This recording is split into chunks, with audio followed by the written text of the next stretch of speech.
Polda Bengkulu mulai kirimkan bantuan logistik untuk penyintas bencana banjir dan tanah longsor.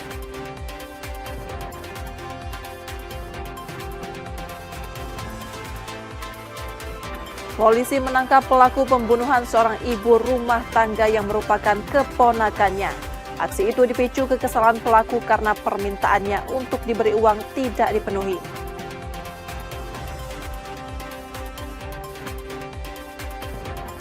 Seorang warga Palembang melapor ke polisi setelah merasa dipermalukan melalui unggahan di media sosial.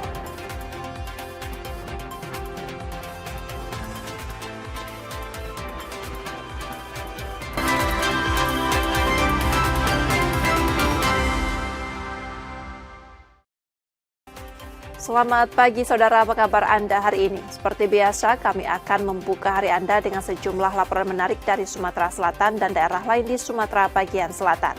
Selain berita utama tadi, masih ada informasi menarik lainnya yang akan kami sampaikan. Bersama saya Rizka Selviana, inilah Kompas Pagi selengkapnya di Kompas TV Independen Terpercaya.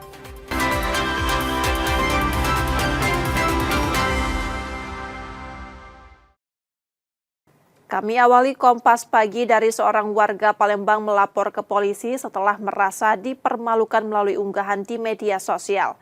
Dalam video yang diunggah terlapor diduga terdapat ancaman yang ditujukan untuk menekan pelapor agar segera membayar hutang.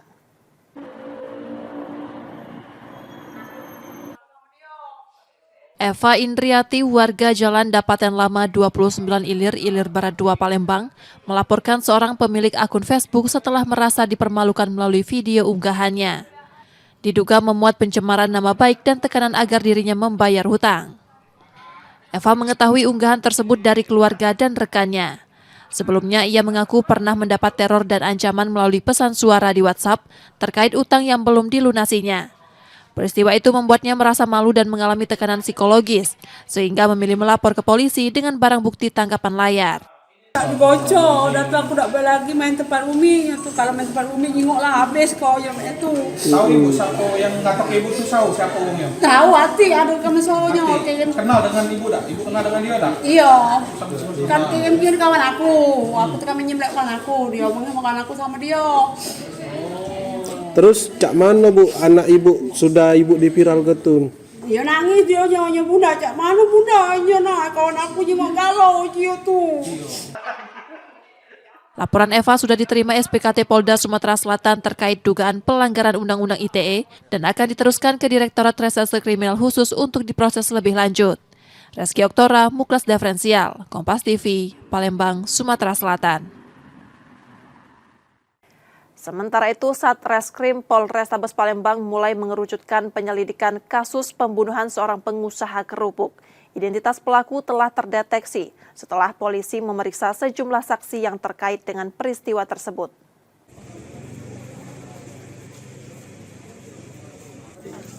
Kasus dugaan perampokan disertai pembunuhan yang menewaskan pengusaha kerupuk Dharma Kusuma di Kelurahan 15 Ilir Palembang mulai menemukan titik terang.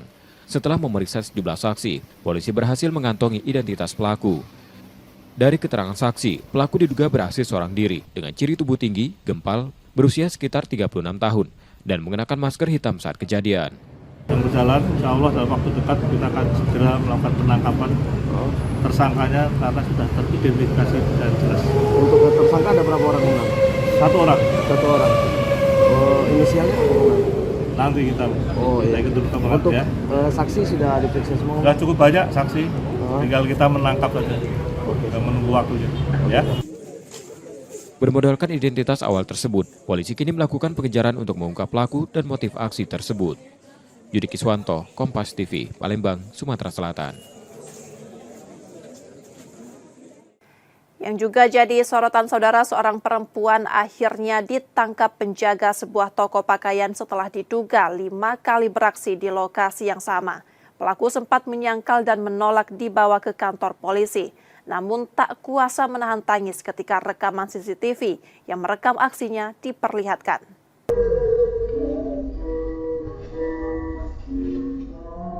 Rekaman CCTV memperlihatkan seorang perempuan mengambil beberapa helai daster di sebuah toko pakaian di kawasan 16 Ilir, Palembang, lalu menyimpannya ke dalam kantong plastik hitam yang dibawanya. Aksi itu akhirnya terhenti setelah penjaga toko yang sejak lama mengintai karena pelaku diduga sudah 5 kali beraksi memergokinya saat hendak mengambil barang incarannya. Pelaku tak dapat mengelak dan menangis ketika polisi tiba di lokasi. Ia sempat menolak diamankan dan menyangkal perbuatannya, hingga petugas toko menunjukkan rekaman CCTV yang merekam aksinya. Perempuan tersebut diketahui bernama Desi Ariana, 45 tahun, warga Seberang Ulu 1. Di hadapan pemilik toko dan polisi, pelaku mengaku menjual barang curian untuk memenuhi kebutuhan sehari-hari 4 anaknya. Ngambil barang, izin anak gua aku. Dipanggil aku, dia lagi ketal budak. Ketal budak, uang harame daripada dia dikeroyok, orang rame-rame tino kan. Coba untuk beli.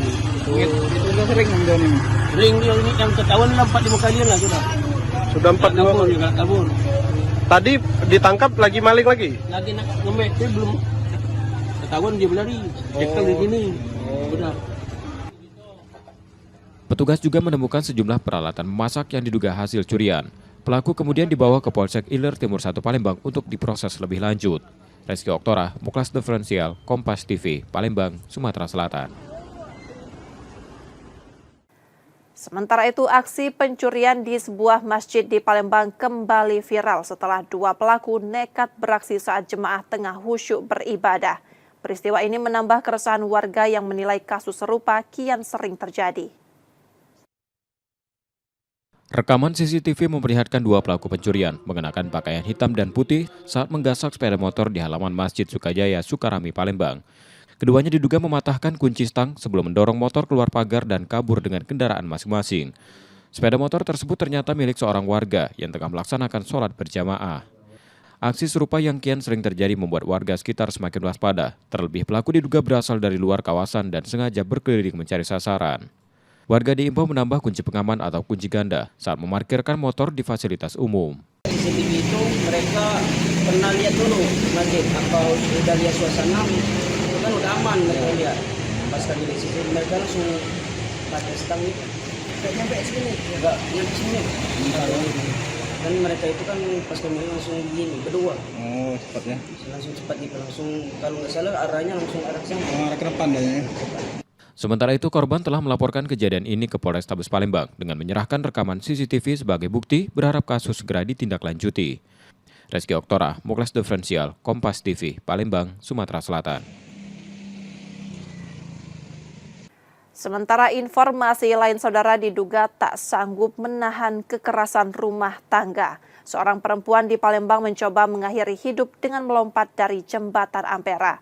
Upaya itu digagalkan anggota Polantas Polrestabes Palembang yang menghentikan aksinya. Seperti inilah saat anggota Polantas Polrestabes Palembang menggagalkan aksi seorang perempuan yang akan melompat ke Sungai Musi dari jembatan Ampera pada 28 November 2025. Upaya penyelamatan sedikit sulit karena perempuan tersebut terus memberontak dan berusaha melepaskan diri. Aksi itu terungkap ketika petugas melihatnya naik ke pagar jembatan. Melihat gelagat mencurigakan, polisi yang sedang mengatur lalu lintas berlari dan menariknya menjauh dari tepi jembatan. Sekira pukul 10.30, anggota di pos mendapat informasi dari masyarakat adanya seorang wanita ingin bunuh diri. Rencananya memang ingin terjun karena sudah di atas. Cepat dia mengeroyok anggota, langsung ditarik dan dibawa ke pos. Perempuan itu kemudian mengaku ingin mengakhiri hidup karena tidak tahan kerap mengalami kekerasan dari suaminya yang sering mabuk. Capek aku, ngambil aku. Sering ditangani? Iya, tak kawin, dinangin aku terus. Jadi kok ada aku dinangin aku. Masalah itu mabuk itu nah. Masalah minum nah, aku tegar dia nak marah dengan aku. Setelah berhasil diselamatkan, petugas berencana memberikan pendampingan dan trauma healing agar ia tidak lagi berniat menyakiti diri sendiri. Yudi Kiswanto, Kompas TV, Palembang, Sumatera Selatan. Setelah jeda, saudara, kami masih akan kembali dengan informasi dan sorotan menarik lainnya. Tetaplah di Kompas Pagi.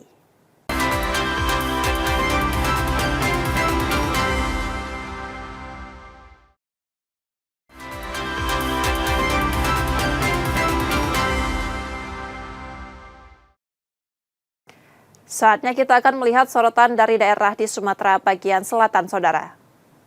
Informasi dari Bengkulu. Polda Bengkulu mengirim 2 ton beras dan berbagai logistik untuk membantu korban bencana di Sumatera Utara yang masih bertahan di sejumlah lokasi pengungsian.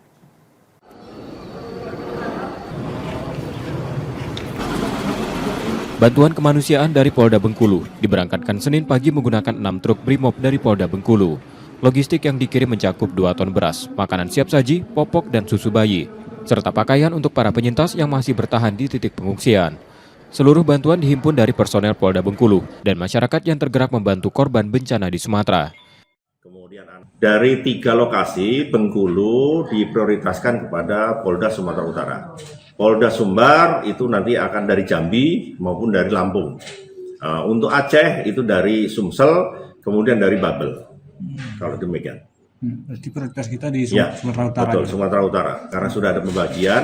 Nah, di luar daripada itu, Mabes Polri mengkoordinir bantuan-bantuan dari Polda lain, Jawa, mungkin dari Kalimantan, dari Bali, itu diprioritaskan ke arah ke 3 Polda tersebut. Kalau untuk yang untuk kecepatan, yaitu Polda-Polda di samping, itu adalah Polda yang sudah ditentukan tujuannya.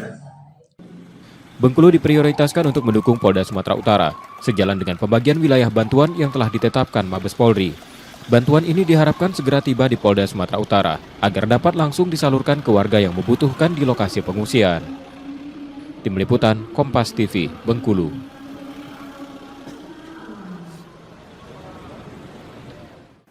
Dari Lampung, polisi menangkap pelaku pembunuhan seorang ibu rumah tangga yang merupakan keponakannya. Aksi itu dipicu kekesalan pelaku karena permintaannya untuk diberi uang tidak dipenuhi. Kasus kematian seorang perempuan paruh baya di Tanjung Karang Barat, Bandar Lampung akhirnya terungkap. Polisi menangkap pelaku yang merupakan keponakan korban. Dari hasil pemeriksaan, pelaku yang kecanduan judi online dan narkotika menghabisi bibinya karena kesal permintaannya untuk diberi uang tidak dipenuhi. Pelaku kini ditahan di Polresta Bandar Lampung dan masih menjalani pemeriksaan lanjutan. Sementara itu jenazah korban telah dimakamkan pihak keluarga. Roma Afia Idham, Kompas TV, Bandar Lampung, Lampung. Sementara itu, seorang pria buronan pencuri ratusan kilogram besi akhirnya ditangkap petugas di sebuah kontrakan di Sungai Liat, Bangka.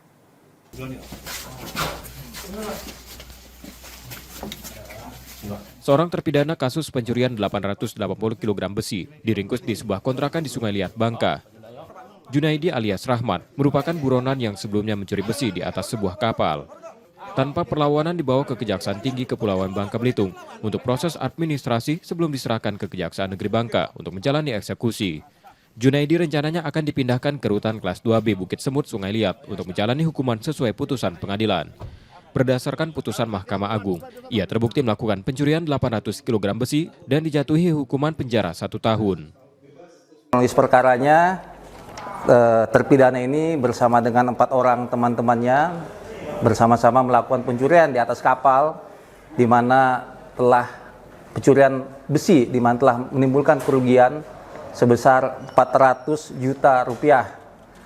Kemudian terhadap putusan di tingkat pertama yang bersangkutan dinyatakan bebas dan oleh karena itu jaksa penuntut umum menyatakan kasasi dan pada akhirnya hari ini kita berhasil mengamankan yang bersangkutan untuk menjalani kasasi selama 1 tahun pidana penjara.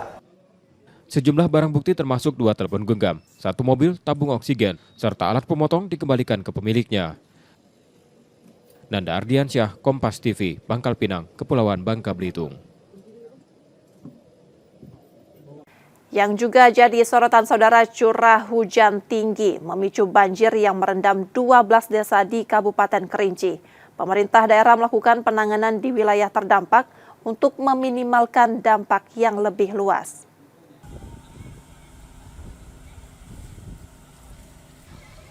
Banjir dan longsor yang melanda Kerinci, Jambi sejak Kamis 27 November 2025 lalu terus meluas. Selain material longsor yang menutup akses jalan nasional, kini 12 desa turut terendam. Data pemerintah daerah mencatat banjir merendam 6 kecamatan dan 12 desa dengan total 659 jiwa atau 271 kepala keluarga terdampak. Sementara kerusakan terjadi pada 1 rumah, rusak sedang, 3 rumah rusak ringan, dan 228 rumah beserta sejumlah fasilitas umum tergenang air. Kondisi terberat terjadi di Desa Lubuk Suli. Air masih menutup jalan raya dan memasuki pemukiman warga. Bantuan yang ada kami berikan adalah pertama masyarakat yang tergenang, rumahnya tergenang air. Ini sudah kita distribusikan. Perlu diketahui yang kena dampak ini yang pertama adalah Desa Kota Payang, Kota Tuo, terus Kubang, ya, 5 desa Kubang, terus Lubuk Suli, Kota Lanang dan Kaya Rohamka. Yang mudah-mudahan ini bisa mengatasi. Namun demikian, yang sekarang yang terparah yang masih air tergenang adalah di Desa Lubuk Suli. Hingga kini petugas gabungan masih terus melakukan penanganan dan air berangsur surut. Wiradani Damanik, Kompas TV, Kerinci, Jambi. Sementara dari Lampung, Saudara, program Road to 100K Mangrove digulirkan Golden Tulip Spring Hill Lampung sebagai upaya menjaga kelestarian alam dan memulihkan ekosistem pesisir. Aksi kolaboratif ini menjadi langkah berkelanjutan untuk memperkuat benteng hijau di kawasan pantai Lampung. Kalian akan untuk bisa berpartisipasi aktif dalam kegiatan. Golden Tulip Spring Hill Lampung bersama PT Angkasa Pura Indonesia, Bandara Raden Inten II, Pemerintah Provinsi Lampung, Pertamina Patraniaga, dan Brigif 4 Marinir berkolaborasi menjaga ekosistem pesisir.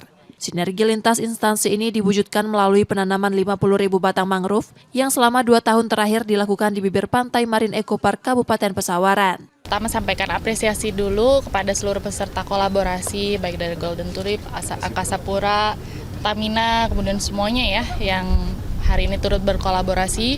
Tentu kolaborasi ini menjadi penting sekali bagi pemerintah Provinsi Lampung karena hal yang sangat besar ini tidak bisa kami kerjakan sendiri, dan kami berharap kolaborasi ini akan terus terjalin, bukan hanya sampai dengan selesai MOU, tetapi semoga bisa berkelanjutan sampai dengan nanti. Aksi konservasi ini menjadi komitmen berkelanjutan untuk memulihkan kawasan pesisir dan memperkuat perlindungan alam dari abrasi maupun kerusakan lingkungan. Penanaman mangrove terus diperluas dengan target mencapai 100.000 batang, sekaligus memperkuat kerjasama antar lembaga. Sebenarnya yang ditanam bukan hanya soal 100.000 batang ya, tapi 100.000 kesadaran untuk menggugah lebih banyak orang untuk berbuat, untuk lebih mencintai lingkungan gitu. Jadi latar belakang lebih komitmen kami bagaimana kami sebagai bagian dari alam juga berkontribusi dengan kebaikan alam.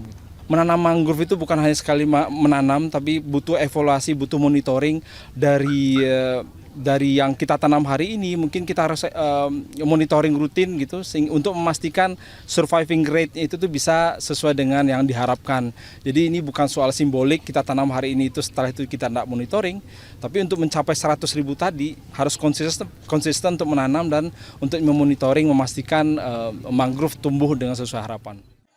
Kegiatan juga melibatkan berbagai lapisan masyarakat, mulai dari petani hingga pelajar, sehingga gerakan pemulihan pesisir dapat tumbuh lebih luas.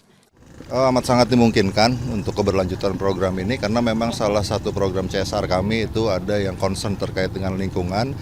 Jadi begitu kita melihat program ini memiliki sustainability yang bagus, kemudian berdampak besar bagi masyarakat, berdampak besar bagi lingkungan, tentunya kita juga dari kantor cabang kami akan semangat untuk mengajukan kembali ke kantor pusat untuk program ini bisa dilaksanakan di tahun berikutnya.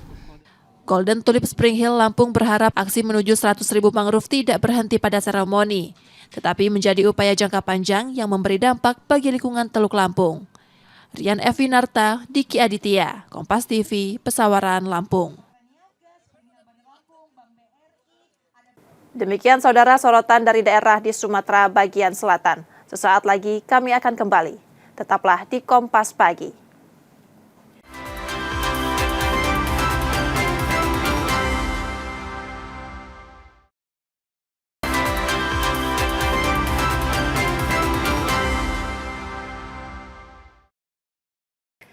Rizka Silviana masih menemani Anda di Kompas Pagi, saudara. Dari informasi lainnya, jalinan TNI dan Pertamina diperkuat dengan kesiapsiagaan pengamanan objek vital nasional dengan apel yang digelar di kawasan kilang Pertamina Internasional Pelaju, Palembang. Apel menjadi komitmen bersama menjaga instalasi strategis sebagai bagian penting dari kedaulatan energi nasional. Personel TNI AD, AL, dan AU mengikuti apel gabungan lengkap dengan dukungan berbagai alutsista hingga unit pemadam milik Pertamina. Kehadiran jajaran TNI, pemerintah daerah, dan Pertamina menunjukkan jalinan lintas sektor yang terus diperkuat untuk mendukung keamanan kilang, terminal bahan bakar, dan fasilitas operasi Pertamina sebagai objek strategis. Apel juga menjadi momentum memeriksa kesiapan personil dan peralatan, mulai dari pemilihan prajurit berkualifikasi terbaik, pemantapan SOP, hingga briefing bersama antara TNI dan Pertamina. Pendekatan humanis pada masyarakat sekitar area operasi turut menjadi perhatian, seiring pentingnya menjaga aset energi nasional di tengah potensi ancaman maupun risiko bencana alam. Pertama, kita memilih prajurit yang memang punya profesionalisme yang baik, punya disiplin yang baik.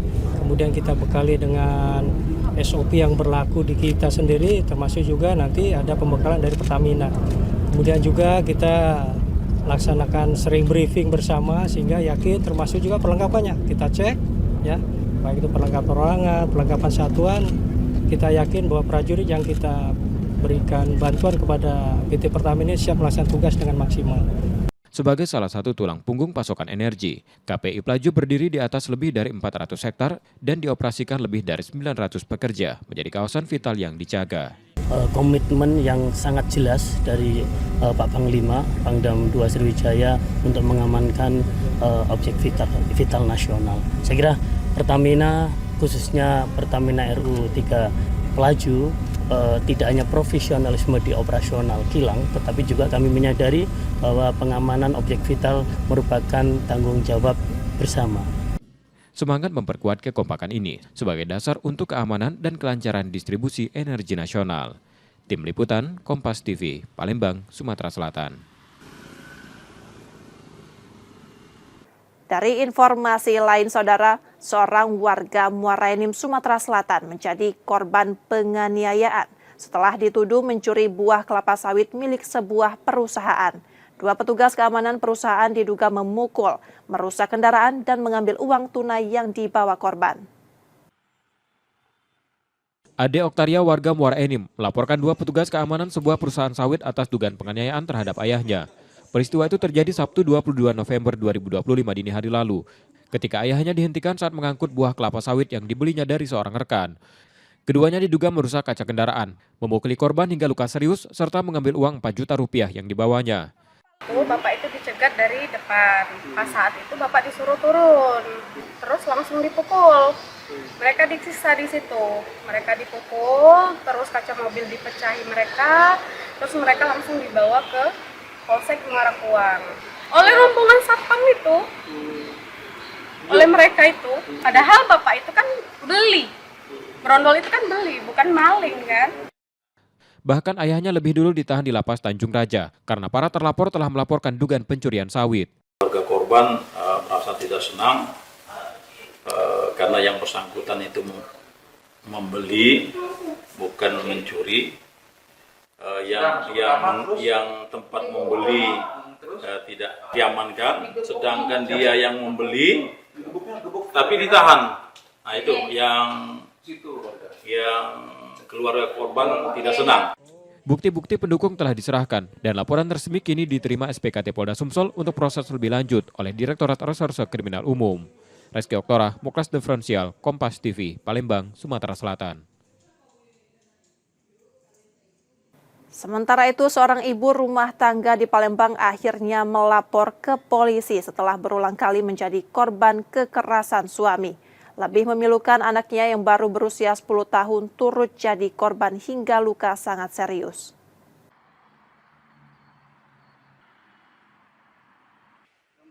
MS, seorang ibu rumah tangga di Palembang melapor ke Polda Sumsel setelah kembali mengalami kekerasan dari suaminya. Peristiwa itu terjadi di rumah mereka di kawasan Ilir Barat 1, Jumat 28 November 2025 saat ia sedang tidur dan tiba-tiba dipukul hingga mengalami luka di kepala dan wajah. Kekerasan tersebut bukan yang pertama. Selama 15 tahun pernikahan, MS kerap menjadi korban, bahkan kini dalam kondisi hamil anak ketiga. Lebih tragis, anak sulung mereka yang berusia 10 tahun juga pernah dianiaya hingga kehilangan jari kelingking. Tahu dia, tiba-tiba marah, tangan. Di rumah atau di mana? Di dalam rumah. Pagi tadi ya? Pagi tadi jam 9. 9. Pas aku lagi mau tidur. Pakai tangan kosong itu? Iya. Biasanya karena apa yuk memukul? Dia tuh bawa minum deh. Minum ya? Mabok ya? Mabok. Nah ini anak kita juga sering dianiaya yuk? Iya. Diapain? Dia digebuknya. Dulu pernah di apa itu tangannya sampai gitu? Di kapaknya. Di kapaknya apa dimaksudnya? Dipotong. Iya, dipotong. Apanya yang dipotong? Tangannya. Jari. Jari. Ini. Jari sebelah. Biar karena apa dipotong itu? Dibawa minum. Waktu itu umur berapa? Dia 3 tahun. Suaminya diketahui sebagai pemalak sopir angkot di kawasan Pasar 16 Ilir dan sering pulang dalam kondisi mabuk yang diduga menjadi pemicu kekerasan di rumah. Untuk laporan saat ini sedang kami terima, yang mana barusan kami terima konseling dari Krimum. Menurut keterangan dari ibu kandungnya ya, itu ada tangan yang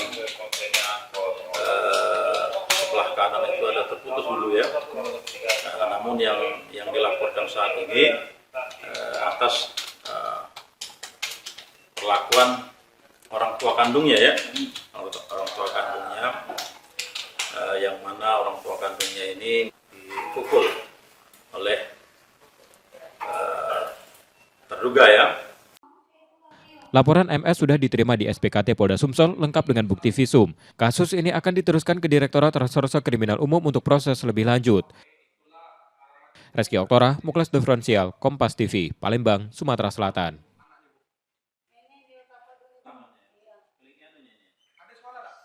Yang juga jadi sorotan saudara, seorang anak 9 tahun di Palembang, Sumatera Selatan diduga menjadi korban pelecehan orang tidak dikenal. Korban dirayu pelaku dengan diiming-imingi es krim.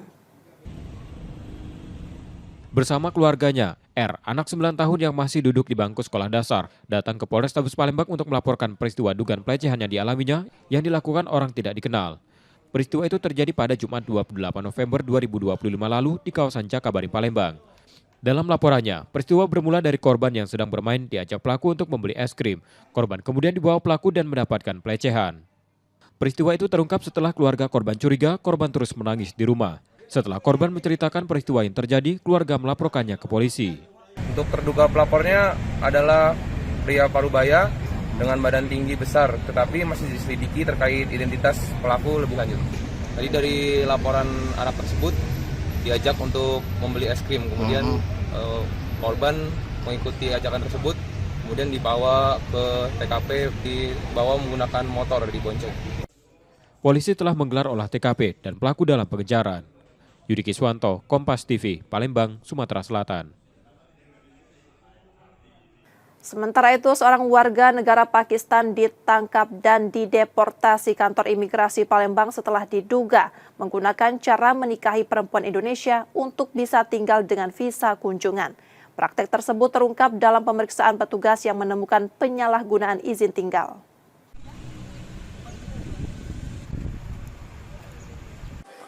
Kantor imigrasi kelas 1 TPI Palembang menangkap seorang warga negara Pakistan, AYA, di Lahat, Sumatera Selatan. Kasus ini terungkap setelah kantor urusan agama setempat melaporkan adanya pernikahan antara WNA berusia 32 tahun itu dengan seorang perempuan asal Lahat. Petugas selalu memeriksa dokumen keimigrasian dan menemukan izin tinggal AYA sudah kedaluarsa selama 60 hari. Dari pemeriksaan itu petugas menyita paspor, izin tinggal yang sudah habis masa berlaku, telepon genggam, dan buku nikah. Selama berada di Lahat, AYA diketahui membuka usaha terapi akupunktur bersama istrinya.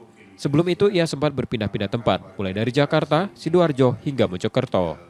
Setelah hasil pemeriksaan, kalau jika benar ada pelanggaran di situ, kami akan melakukan pendeportasian terhadap yang bersangkutan, dan aturan pencekalan itu minimal 6 bulan, bahkan bisa diperpanjang sampai seumur hidup. Namun dikarenakan yang bersangkutan sudah memiliki istri warga negara Indonesia yang sah, mungkin itu jadi pertimbangan kami, nanti istrinya sendiri yang mengajukan surat permohonan pembukaan cekal tersebut. Kerja apa bang selama ini WNA ini bang? Yang bersangkutan setelah menikah mengikuti istri yang bersangkutan, mengikuti istrinya bekerja sebagai akupuntur ya, terapi begitu, membantu. Ya. Usaha sendiri itu bang? Ya, usaha sendiri dari. Karena pelanggaran keimigrasian yang dilakukan, AYA dideportasi dan dicekal masuk ke Indonesia selama 6 bulan atau bahkan seumur hidup. Yudi Kiswanto, Kompas TV, Palembang, Sumatera Selatan. Kami jeda sejenak saudara, setelah itu kami akan kembali. Tetaplah di Kompas Pagi.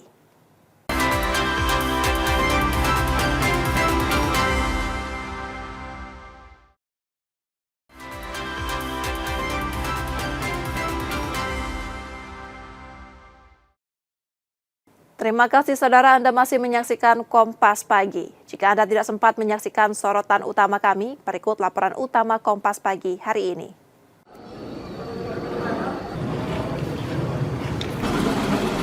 Bantuan kemanusiaan dari Polda Bengkulu diberangkatkan Senin pagi menggunakan 6 truk Brimob dari Polda Bengkulu. Logistik yang dikirim mencakup 2 ton beras, makanan siap saji, popok dan susu bayi, serta pakaian untuk para penyintas yang masih bertahan di titik pengungsian. Seluruh bantuan dihimpun dari personel Polda Bengkulu dan masyarakat yang tergerak membantu korban bencana di Sumatera. Dari 3 lokasi, Bengkulu diprioritaskan kepada Polda Sumatera Utara.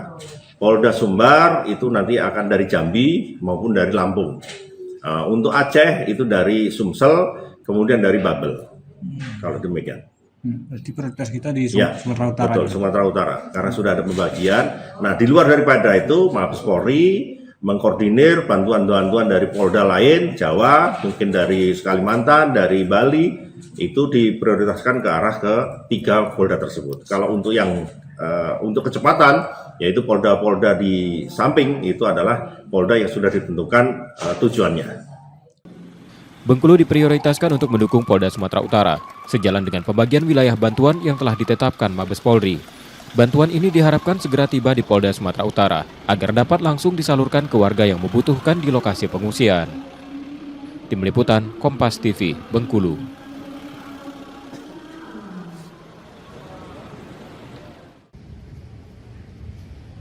Kasus kematian seorang perempuan paruh baya di Tanjung Karang Barat, Bandar Lampung akhirnya terungkap. Polisi menangkap pelaku yang merupakan keponakan korban. Dari hasil pemeriksaan, pelaku yang kecanduan judi online dan narkotika menghabisi bibinya karena kesal permintaannya untuk diberi uang tidak dipenuhi.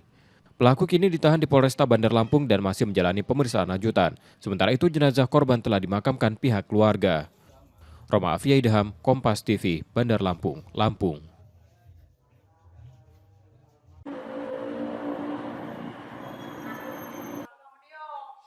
Eva Indriati, warga Jalan Dapaten Lama 29 Ilir Barat 2 Palembang, melaporkan seorang pemilik akun Facebook setelah merasa dipermalukan melalui video unggahannya.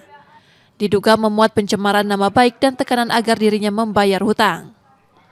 Eva mengetahui unggahan tersebut dari keluarga dan rekannya.